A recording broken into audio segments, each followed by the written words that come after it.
Setiap luka punya kisahnya sendiri. Di balik jas putih yang terlihat suci, ada hati yang pernah berdarah. Seorang wanita yang mencintai dengan sepenuh jiwa, tapi dihianati oleh orang yang ia percayai paling dalam. Namanya Dr. Aruna Kirana.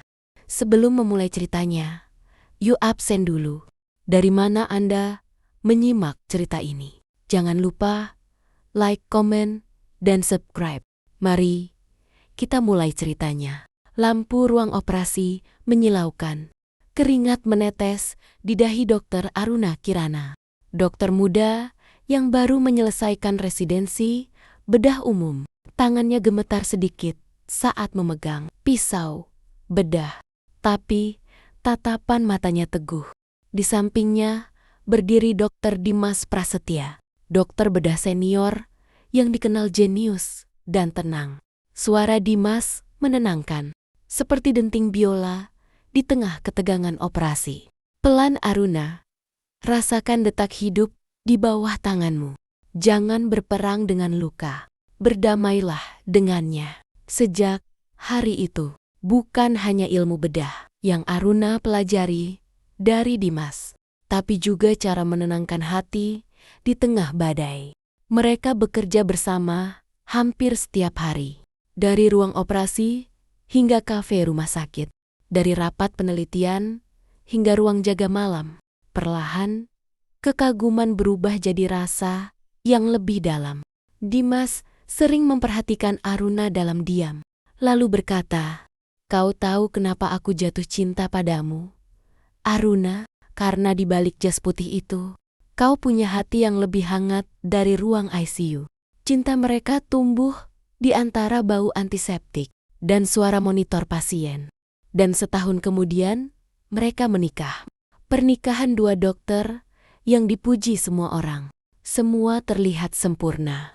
Namun, tidak ada yang tahu.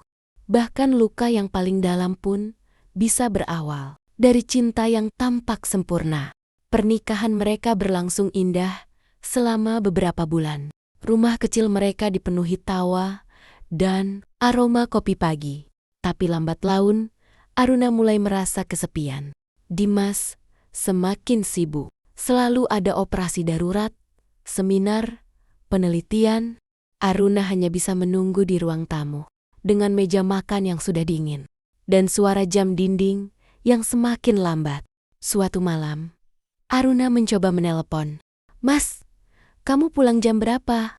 "Masih di rumah sakit. Pasien kritis." "Baik, aku tunggu." Namun pukul 2 dini hari, Dimas belum juga pulang. Keesokan harinya, Aruna mencuci jas dokter Dimas dan menemukan lipstik merah di kerahnya. Warna merah terang yang ia tahu bukan miliknya. Saat ditanya, Dimas hanya tersenyum dingin. "Pasien berterima kasih. Jangan terlalu sensitif, Aruna." Aruna tidak menjawab, tapi malam itu ia menangis dalam diam di kamar mandi. Hati seorang dokter bisa menyembuhkan luka orang lain, tapi siapa yang menyembuhkan luka di hati seorang dokter? Suatu sore, Aruna pulang lebih awal. Ia mendapat kabar Dimas tidak masuk kerja hari itu. Hatinya gelisah. Naluri seorang Eanita yang mencintai, berkata ada sesuatu yang disembunyikan. Ia mengikuti Dimas diam-diam. Mobilnya berhenti di depan kafe rumah sakit swasta, tempat Dimas mengajar. Dari balik kaca jendela, Aruna melihat suaminya tertawa bersama seorang wanita, Dokter Karanwijaya, dokter anestesi, sekaligus sahabatnya sendiri. Lalu tanpa ragu, Dimas memeluk Karan. Dunia Aruna runtuh. Rasanya seperti pisau bedah yang pernah ia pegang, kini menembus jantungnya sendiri. Hujan mulai turun deras. Orang-orang di sekitar tak peduli.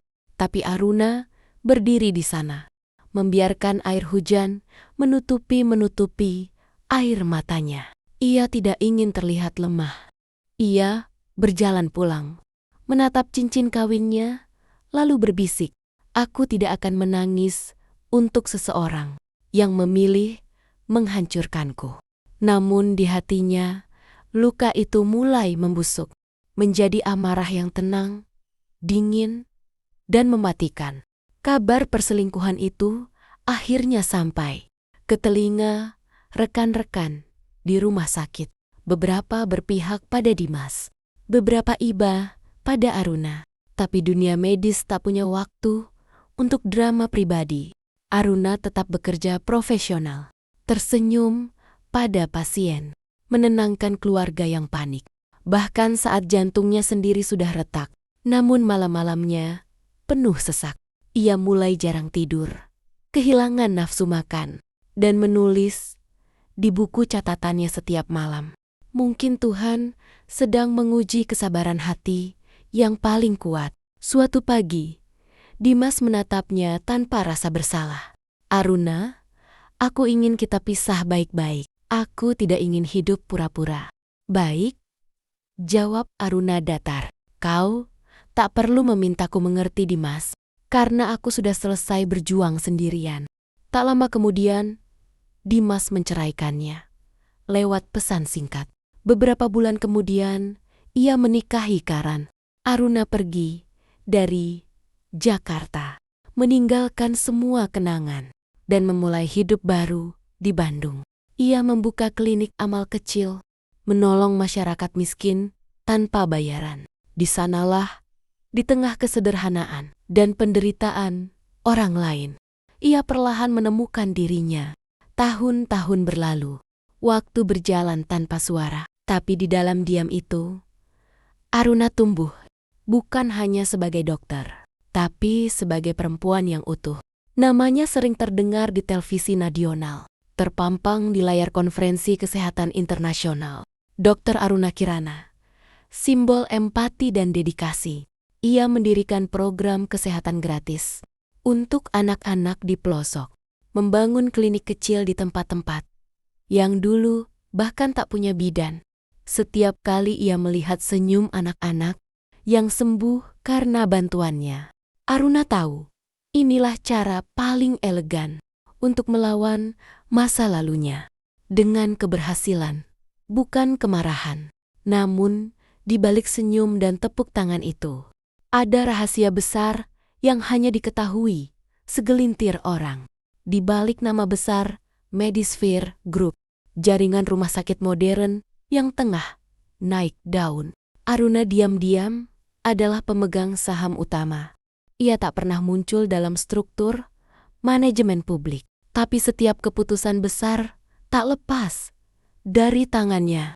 Semua itu dimulai ketika sebuah yayasan internasional tertarik dengan proyek kemanusiaan di Nusa Tenggara. Mereka menawarkan pendanaan besar, dan Aruna dengan kecerdasan finansial yang diam-diam ia pelajari selama bertahun-tahun, mengubah kesempatan itu menjadi langkah strategis. Dari situ, ia mulai menanamkan investasi di bidang kesehatan, hingga akhirnya Medisphere berdiri. Sebuah nama yang kini mengubah wajah dunia, Medis Indonesia. Namun keberhasilan, seperti langit cerah, selalu menyimpan bayangan di ujungnya. Pada suatu malam gelap, ketika Aruna diundang sebagai pembicara kehormatan, ia tak menyangka akan melihat sosok yang dulu menghancurkan hidupnya. Di antara tamu-tamu berjas rapi dan kilau lampu kristal, Dr. Dimas Prasetya berdiri, tersenyum penuh kepalsuan di sisi seorang wanita yang menggamit lengannya. Aruna menarik napas perlahan. Tidak ada amarah, hanya ketenangan yang menakutkan. Karena ia tahu, kini posisi mereka sudah terbalik. Dimas datang bukan sebagai suami yang meninggalkan, tapi sebagai seorang dokter yang mencari investor baru. Dan ia tak tahu bahwa wanita yang duduk di kursi kehormatan malam itu adalah pemegang kendali nasibnya.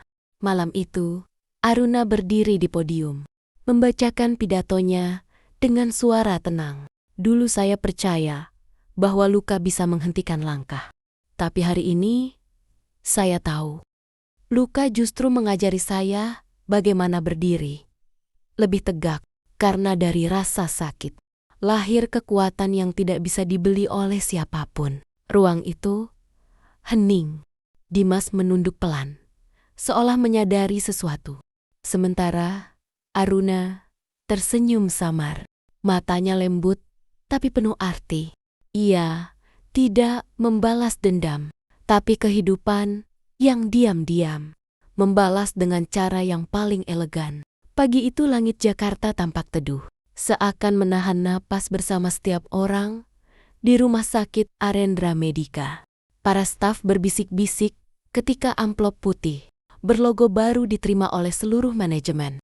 Tulisan tegas di kop surat itu membuat suasana ruang rapat berubah kaku. Dengan ini, rumah sakit Arendra Medika akan berada di bawah manajemen baru, Medisphere Group. Dimas menatap surat itu lama. Tangannya gemetar, bibirnya kering. Karen mencoba tersenyum, tapi matanya tak bisa menyembunyikan kecemasan. Nama itu, Medisphere Group, nama yang selama ini hanya mereka dengar dari berita, kini mengambil alih segalanya. Hari pengumuman resmi tiba. Aula besar rumah sakit disulap menjadi ruang konferensi mewah. Lampu-lampu sorot menyoroti panggung dengan tirai biru tua bertuliskan, "Welcome our new leader Medisphere Group." Dimas duduk di barisan depan, berdampingan dengan Karen. Keduanya tampak tegang, belum tahu siapa sosok pemimpin baru yang akan memperkenalkan diri hari ini. Bisik-bisik karyawan makin riuh. Ketika pembawa acara berkata lembut, "Mari kita sambut Direktur Utama Medisphere Group." Tirai panggung terbuka perlahan. Langkah itu muncul, tenang, berwibawa, dan penuh aura yang tak bisa diabaikan. Sepasang heels hitam berkilau menjejak lantai marmer, dan di atas panggung berdiri sosok yang dulu pernah mereka injak-injak, kini menjulang anggun dengan jas putih yang memantulkan cahaya lampu. Dokter Aruna Kirana. Ruang itu seketika senyap. Hanya terdengar suara klik kamera yang menangkap momen bersejarah itu. Dimas menatap dengan mata membesar, seolah dunia berhenti berputar. Karen di sampingnya nyaris tak sanggup menatap wajah wanita yang pernah ia remehkan. "Selamat pagi." Suara Aruna lembut, tapi tegas. Nada seorang pemimpin, bukan lagi korban. "Mulai hari ini, saya Dr. Aruna Kirana, resmi menjadi Direktur Utama Medisphere Group. Dan rumah sakit ini kini menjadi bagian dari keluarga kami." Satu kalimat yang menembus jantung semua orang di ruangan itu. Dimas menunduk perlahan, napasnya berat. Ia baru menyadari semua keberuntungan, jabatan dan nama besar yang dulu ia banggakan kini berada di bawah kendali wanita yang pernah ia lukai. Aruna menatap ke arah mereka, tidak dengan kebencian, tapi dengan keanggunan yang tak bisa dibalas. Tatapan itu dingin, tapi tidak kejam. Hanya sebuah pesan diam. "Lihatlah, aku tidak perlu menjatuhkan untuk membuatmu sadar siapa yang sebenarnya menang. Saya tidak pernah menyesal meninggalkan masa lalu." "Masa lalu," ucap Aruna dengan senyum tipis. "Karena tanpa luka, saya tak akan tahu bagaimana caranya berdiri setegar ini." Ruang itu bergemuruh oleh tepuk tangan. Namun bagi Dimas, suara itu terdengar seperti gema dari masa lalu, mengingatkannya pada setiap keputusan bodoh yang ia buat. Karen menunduk, menahan air mata malu yang perlahan menetes di pipinya. Sementara Aruna berdiri tegak, wajah bersinar di bawah cahaya lampu panggung. Tidak ada kebencian, tidak ada kemarahan. Beberapa hari setelah pengumuman besar itu, keputusan Aruna membuat banyak orang terdiam. Tidak ada pemecatan, Tidak ada pengusiran. Tidak ada balasan kejam seperti yang banyak orang. Bayangkan, ia hanya menandatangani selembar surat resmi dengan kalimat yang sederhana namun tegas. Dr. Dimas Prasetya dan Dr. Karen dipindahkan ke cabang medis Vir Group, wilayah Banyuwangi, dengan tujuan pengembangan dan peningkatan manajemen rumah sakit daerah. Keputusan itu terdengar lembut, tapi menyentuh jantung mereka seperti pedang yang tak berdarah. Sebuah pengingat halus bahwa keadilan sejati tak perlu gaduh. Aruna tidak menghancurkan mereka. Ia hanya mengembalikan mereka ke titik awal. Tempat di mana kesombongan tak punya ruang dan kerja keras adalah satu-satunya jalan untuk bertahan. Itu bukan pembalasan. Itu pelajaran. Pelajaran bahwa orang yang pernah kau rendahkan bisa menjadi alasan mengapa suatu hari kau harus belajar lagi berjalan dari bawah. Hari-hari berlalu. Rumah sakit medis Vir semakin berkembang di bawah kepemimpinannya. Setiap pagi, Aruna datang dengan senyum tenang, menyapa staf tanpa jarak, menatap pasien dengan empati yang tulus. Ia tidak lagi berlari dari masa lalu, karena masa lalu sudah ia jinakkan dengan kerja keras, bukan dengan kemarahan. Di sela kesibukannya, Aruna mulai fokus membangun Yayasan Pelita Jiwa, program untuk anak-anak penderita kanker, dan tenaga medis yang mengalami tekanan mental. Ia percaya kesehatan jiwa sama pentingnya dengan kesehatan tubuh. Tak lama kemudian, namanya kembali menjadi sorotan. Bukan karena kisah cintanya yang hancur, tapi karena perubahan besar yang ia ciptakan bagi dunia medis Indonesia. Ia menulis buku berjudul Sembuh dengan Tenang, tentang perjalanan batinnya menghadapi kehilangan dan kebangkitan. Buku itu menjadi bestseller, dibaca oleh ribuan orang yang menemukan diri mereka dalam setiap halaman. Suatu sore, Aruna duduk di studio televisi untuk wawancara. Lampu sorot menyorot wajahnya yang tampak lembut namun tegar. Pewawancara seorang jurnalis senior tersenyum kagum dan bertanya pelan, "Dokter Aruna, setelah semua yang terjadi, apa yang membuat Anda bisa bangkit seanggun ini?" Tanpa rasa dendam sedikit pun, Aruna terdiam. Sesaat, matanya menerawang seolah melihat kembali jalan panjang yang penuh luka dan air mata. Lalu ia tersenyum. Senyum yang tenang, dewasa, dan tulus. "Karena saya belajar, dendam hanya akan membuat luka membusuk," ucapnya lembut. Tapi kebanggaan, ketulusan, dan ketenangan itu penyembuh sejati. Saat kita berhenti ingin menghancurkan orang lain dan mulai membangun diri sendiri, disitulah kemenangan sebenarnya dimulai. Studio itu hening, pewawancara menunduk, matanya berkaca-kaca. Bukan karena kisah sukses luar biasa, tapi karena ketulusan seorang perempuan yang pernah jatuh, namun memilih bangkit tanpa menginjak siapapun.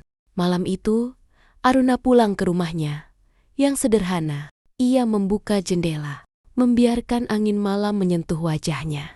Di luar sana, langit Jakarta berpendar lembut. Dan untuk pertama kalinya, Aruna benar-benar merasa damai. Bukan karena ia telah menang, tapi karena ia telah sembuh. Suatu malam, hujan turun lagi di kota Bandung. Aruna duduk di balkon rumahnya, menatap langit yang kelabu.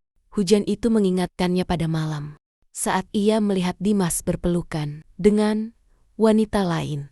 Namun kini, air hujan terasa berbeda. Bukan lagi menyakitkan, melainkan menenangkan. Ia menulis di buku hariannya, "Aku tidak menyesal mencintaimu, Dimas. Karena dari pengkhianatanmu, aku belajar cara mencintai diriku sendiri." Dan untuk pertama kalinya, setelah bertahun-tahun, Aruna tersenyum, bukan karena ia lupa, tapi karena ia telah berdamai dengan semuanya. Kadang Tuhan tidak menghancurkanmu untuk membuatmu kalah. Ia hanya ingin menunjukkan bahwa luka terdalam pun bisa menjadi panggung paling indah untuk kebangkitanmu. Terima kasih sudah menonton sampai akhir. Jangan lupa like, komen, dan subscribe. Sampai jumpa di cerita berikutnya.